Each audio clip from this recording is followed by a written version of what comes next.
वो रहने वाली महलों की। मनोज जी, मुझे अपनी बेटी के लिए राज जैसे लड़के की ही तलाश है। जो तेरे लिए हीरो चुना है उसका नाम क्या है? राज। इस शहर के जाने माने इंडस्ट्रियलिस्ट मिस्टर यशवर्धन मित्तल ने अपनी बेटी के लिए हमसे तुम्हारा रिश्ता मांगा है। आई एम सॉरी, लेकिन मैं आपकी बेटी के साथ शादी नहीं कर सकता।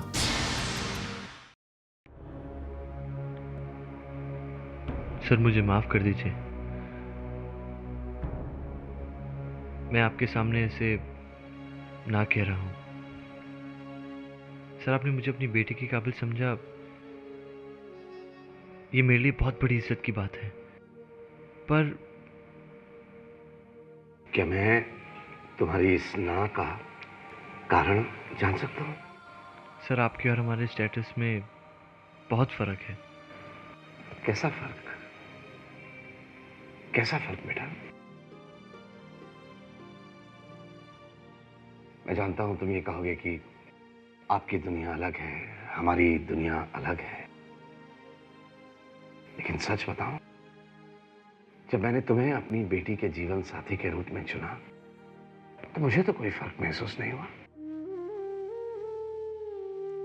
बल्कि मैंने तुम में देखी सच्चाई, मेहनत, ईमानदारी, और ये शहर तुम जैसे लोगों की इज्जत करना जानता है। अपने अनुभव से कह रहा हूं, तुमसे मिला तो मुझे अपने पुराने दिन याद आ गए, जिनमें ज्यादा पैसे तो नहीं थे, लेकिन दिल में कुछ कर गुजरने का जज्बा था। मेरी पत्नी उमा, जो इस दुनिया में नहीं है, उसका साथ था। बस कदम खुद ब खुद आगे बढ़ते चले गए। इसीलिए जब तुमसे मिला तो दिल ने चाहा कि मेरी बेटी तुम्हारे भविष्य का हिस्सा बने।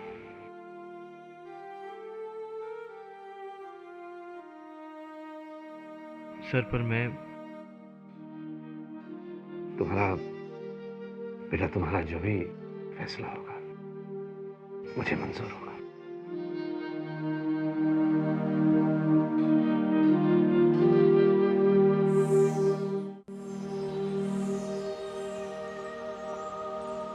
तू इतना सोच ही क्यों रहा है? नहीं यार, ऐसी शादियां नहीं होती, समझौते होते हैं। मेरे बड़े भैया की हालत तो तू जानता ही है। अपने बॉस की बेटी से शादी क्या की, जिंदगी भर की गुलामी मोल ले ली उन्होंने। ऑफिस में बीवी का बाप बॉस है और घर में बीवी।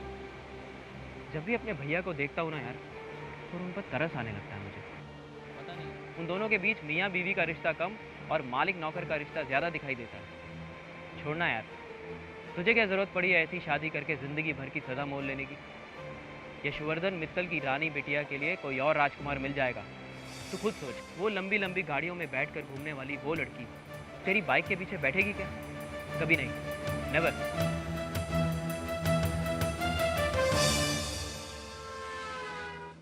सर, आपकी गाड़ी की पेमेंट के 25 लाख रुपए मुझे मिल चुके हैं सर, और मैं सोच रहा हूं कि उसे बिजनेस में। नहीं महाराज जी, ये पैसा आप सीधा सक्सेना साहब के घर पहुंचा दीजिए।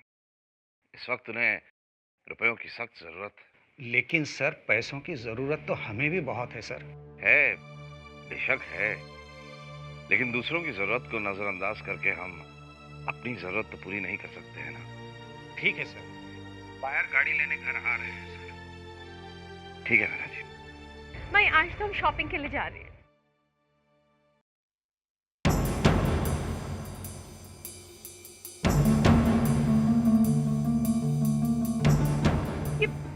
ये पापा की कार क्यों लेके जा रहे? गोपाल काका, हाँ बेटे। ये हमारी कार लेके कौन जा रहे? काका, आप जानते हैं ना, आपके सिवा कोई भी ड्राइव करेगा तो पापा बहुत नाराज होंगे। नहीं बिटिया, मालिक नाराज नहीं होंगे, क्योंकि मालिक ने गाड़ी बेच दी है। क्या? पापा, पापा, आपने अपनी फेवरेट कार क्यों बेच दी? बताइए ना हमें हमें पापा? क्यों बेची? अरे बेटा वो पुरानी हो गई थी ना, हम नई ले लेंगे। हमें बिल्कुल अच्छा नहीं लगा पापा, किसी और को आपकी कार चलाते देखकर हमें बहुत बुरा लगा। अच्छा, जब तेरे पापा एक नई कार ले लेंगे, लेटेस्ट मॉडल, तब तो तुझे अच्छा लगेगा ना?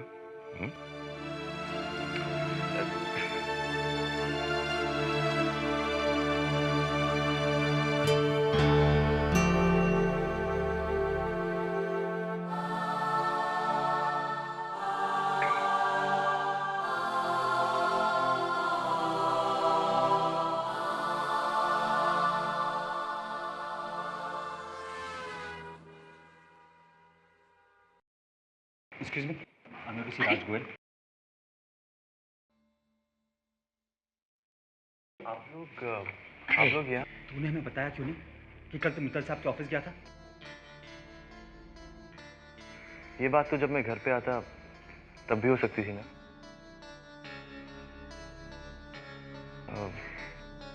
आइए आप लोग। तू बिट्टू चुप रहेगा, तेरा गुस्सा बात को बिगाड़ सकता है। मनोज, मुझे बात करने देना। क्यों जी? हाँ जी। चलिए। माँ, जरा पूछो अपने लाडले से। धीरे बोले भैया, ये मेरा ऑफिस है। धीरे ही बोल रहा हूँ मैं। कल यशवर्धन जी के ऑफिस जाकर अपना फैसला सुना दिया और आज हमें बताकर हम पर एहसान करने वाले थे।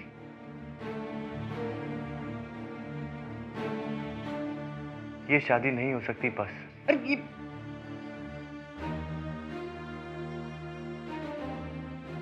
हमें और उनमें इतना फर्क है, आप लोगों को दिखाई क्यों नहीं देता? दिखाई देता है बेटा, लेकिन तू खुद सोच कि हम लोग उनके घर रिश्ता लेकर नहीं गए थे, बल्कि यशवर्धन मित्तल खुद हमारे घर आए थे रिश्ता लेकर। माँ, तुम खुद ही सोचो, उस लड़की में और हम में कितना फर्क है। क्या वो इस माहौल में एडजस्ट कर पाएगी? अरे तो तू क्यों परेशान हो रहा है? एडजस्ट तो उस लड़की को करना है ना, और फिर बेकार की ना नुकुर मत कर। तू समझाइए ना आप इसे। नहीं बेटा, तेरी माँ ठीक कह रही है, नान पर मत कर बेटा। पापा एक मिनट, देख राज, प्लीज समझने की कोशिश कर। देख, ये रिश्ता ठुकरा कर तो बहुत बड़ी गलती करने जा रहा है। मैं ये नहीं मनोज, राज बहुत समझदार लड़का है। अगर उसने रिश्ते के लिए ना कह दिया तो कोई जोर जबरदस्ती नहीं करेगा उसके साथ। राज बेटा, तू यहाँ बैठ, तू बैठ कर चैन से मेरी बात सुन।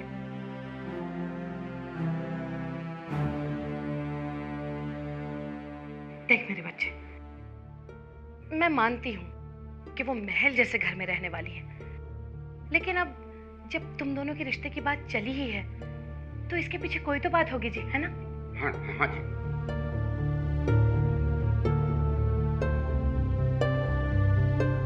तू अपनी माँ पर भरोसा करता है या नहीं? जब तूने कहा कि माँ मुझे दिव्या से शादी नहीं करनी है, तो मैंने तुझ पर कोई जोर जबरदस्ती की नहीं ना? फिर बेटा, ये तो तेरी जिंदगी है, तुझे ही फैसला करना है। लेकिन राज, मैं भी तो तेरी माँ हूं। क्या तू मुझे इतना हक नहीं दे सकता कि मैं अपने लिए एक अच्छी सी बहू पसंद कर सकूं या ढूंढ कर लाऊं?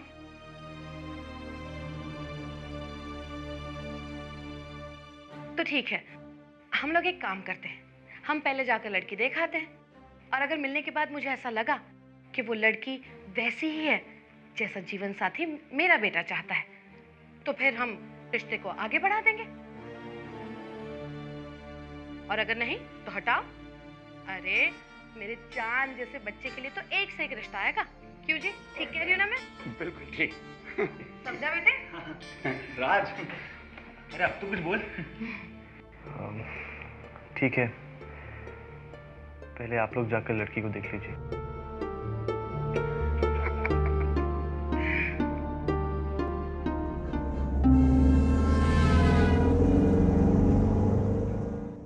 ये वाला वैसे बता रहे हैं पहली वाली गाड़ी से ये वाली गाड़ी ज्यादा अच्छी है। कितना खुल खुल के बैठे हैं। अरे अरे वैसे ये गाड़ी तो बहुत महंगी पड़ी होगी, ऑटो रिक्शा में चले आते तो थोड़ा सस्ता पड़ता ना।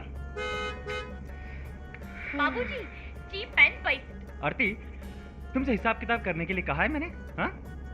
नहीं ना? तू चुप रहो। जब भी सोचो फायदे का सोचो, मेरी तरह। खर्चा सबको दिख रहा है, लेकिन खर्चे का फायदा किसी को नजर नहीं आ रहा। अरे माँ, मित्तल साहब के ऊपर हमारे को इंप्रेशन पड़ना चाहिए ना। बिल्कुल। हाय, कौन सा शर्ट? अरे तू चुप कर, चुप कर। लो, घर आ गया। ड्राइवर अंदर, गेट के अंदर।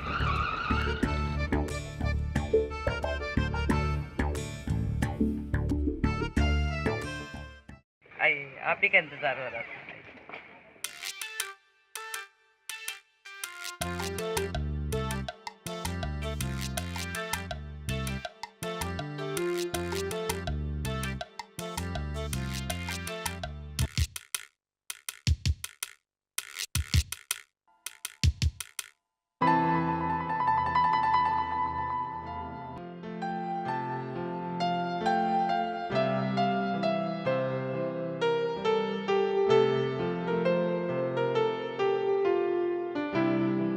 बैठिए ना, मैं अभी आई। पापा, नहीं समझाओ इसे।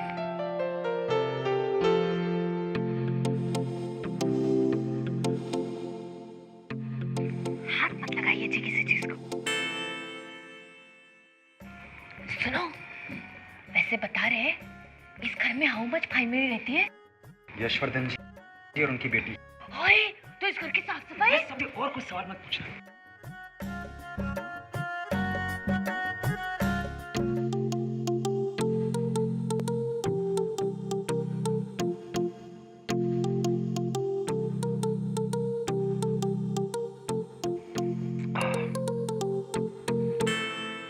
नमस्ते जी। हाँ, नमस्ते। बैठिए ना, प्लीज प्लीज बैठिए, प्लीज। घर ढूंढने में कोई परेशानी तो नहीं है? जी, आपका घर ढूंढने में भला कैसी परेशानी? कार आपके घर के गेट के बिल्कुल अंदर आके रुकी।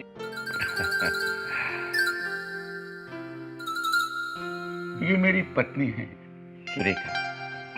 नमस्ते। नमस्ते जी, बहुत खुशी हुई आपसे मिलकर। वैसे बता रहे हैं हम इनकी मिसेस आरती। आप सबने राज से बात की, यहाँ आए, बहुत अच्छा लगा। देखिए, बात ऐसी है कि राज हम लोगों का कहा कभी टालता ही नहीं। मैंने उससे कहा तो कहने लगा आप ही लोग जाकर दिखाइए। अब फिर जैसा हम कहेंगे वैसा ही करेगा ना वो तो। माई, रानी बिटिया को ले आई। ये माई रानी की माँ के साथ ही इस घर में आई थी। हमारी सारी बेटियां माई के हाथों में ही पली। उमा तो इस दुनिया में नहीं रही, पर माई ने अपनी ममता में कभी कोई कसर नहीं छोड़ी।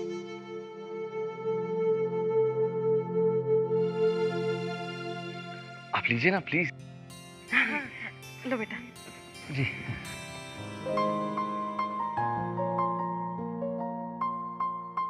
माँ,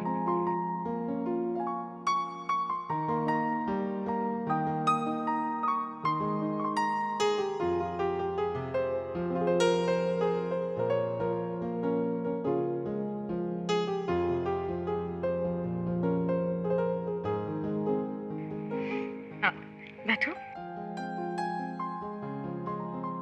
आपकी बेटी तो बहुत ही प्यारी है। क्या करती हो बेटा? पढ़ रही हो? जी, फाइनल ईयर खत्म किया है हमने।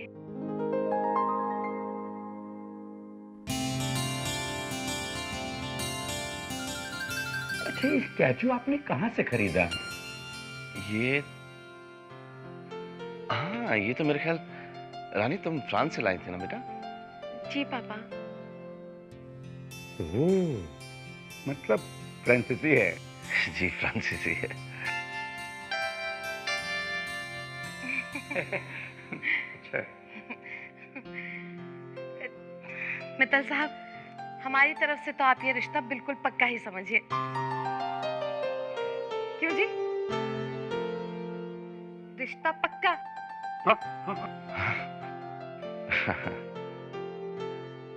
बस एक बार राज रानी एक दूसरे को देख लें तो।